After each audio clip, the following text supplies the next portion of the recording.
ઠેક ઠેકાણે જલારામ બાપા બેઠા હતા અને પ્રસાદીમાં સોડા શરબત ને છાશ ને એવું બધું વિતરણ કરતા હતા.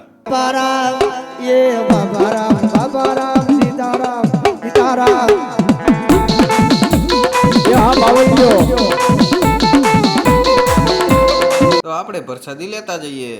આગળ ગયા તો અહીંયા તો મેળાનો માહોલ જો કેવી રીતે છોકરો મજા કરે. અહીંયા તો સરસ મજાની 3D પેન્ટિંગો હતી. પછી આપણે એક પેન્ટિંગ ગમી ગઈ તો આપણે જોઈ કેવી છે. તો આ પેન્ટિંગ અમને ગમી ગઈ. ભાવ છે એનો 750. એ વાંધો નહીં, પણ આપણે લઈ જવામાં તકલીફ પડે એમ હતી કેમ કે ફૂલ ટ્રાફિક હતો. ને પછી અમે ગયા પ્રસાદી લેવા માટે. જય જલારામ.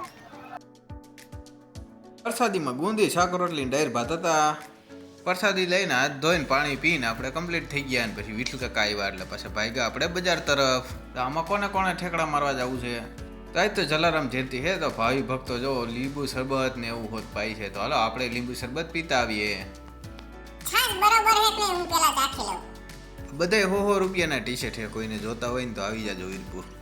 અને હા, એક વાત જણાવી દો, આપણા દક્ષિણ ગુજરાત વાળા છે ને સૌથી વધારે આ બાજુ જલારામ બાપાને માને. દાખલા તરીકે કહું તો આણંદ, છોટા ઉદેપુર, વડોદરા, ભરૂચ, નર્મદા, સુરત, તાપી, ડાંગ, નવસારી, વલસાડ. તો વિઠ્ઠલ કાકા ગમે તે જગ્યાએ જાય તો એક તો તેલ તો લે કા બામ લે. જય જલારામ બાપા.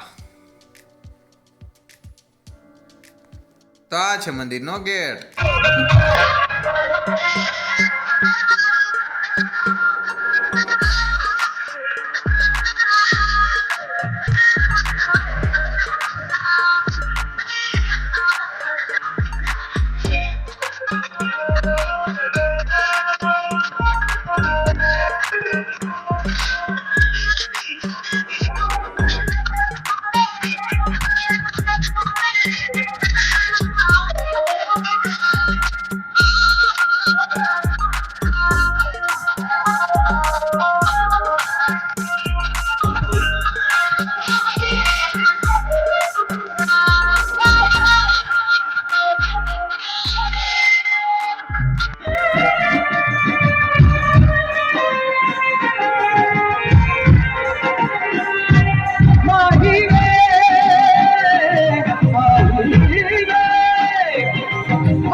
આખું સુરત થી સાયકલ લઈને આવ્યા. તો જલારામ બાપાની આજુબાજુ જો કેટલા બધા કબૂતર બેઠા છે.